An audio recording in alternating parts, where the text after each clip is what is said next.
Listen, McCook's Mr. Bill, it is an honor to have you here.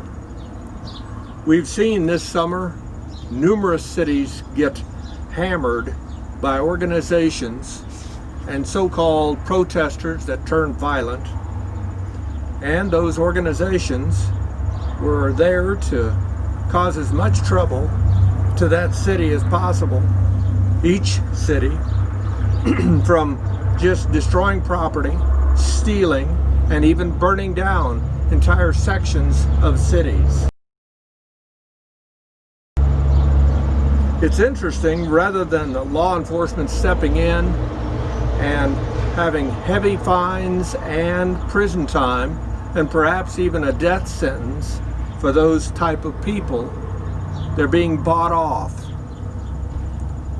The different organizations that are behind that have been paid millions, tens of millions, and even more by not only government, but by corporations.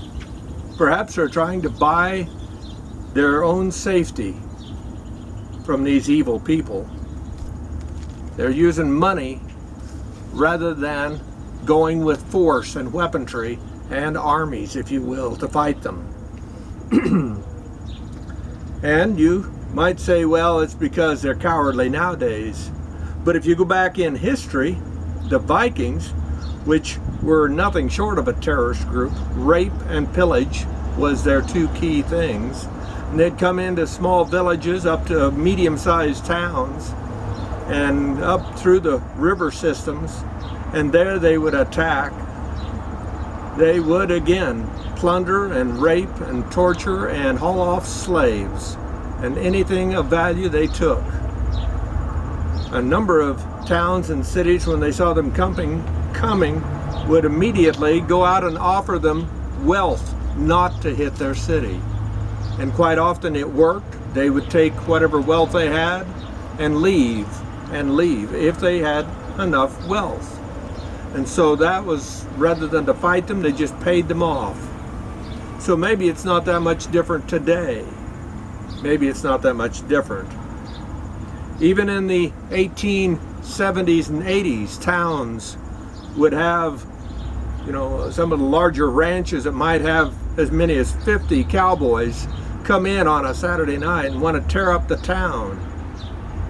Rather than to cause too much trouble or to have too much law enforcement, they just allowed them to do it because of the wealth that they brought into that town. Now, if they caused too much trouble, they would post them out of town. They wouldn't let them back in. But the cowboys would just go to the next town, and that town was more than willing to take their money and abuse that they came along with them. So is it going to change? Is it going to get any different? I don't see that happening. Not on this side of the Civil War or some kind of a revolutionary war that might be coming our way. Then I think all bets are off and everybody will be for themselves type thing, a survival mode. But for now, it seems like those with the wealth are buying their way out of some serious trouble with some very evil and powerful people on the dark side. You guys have a good day.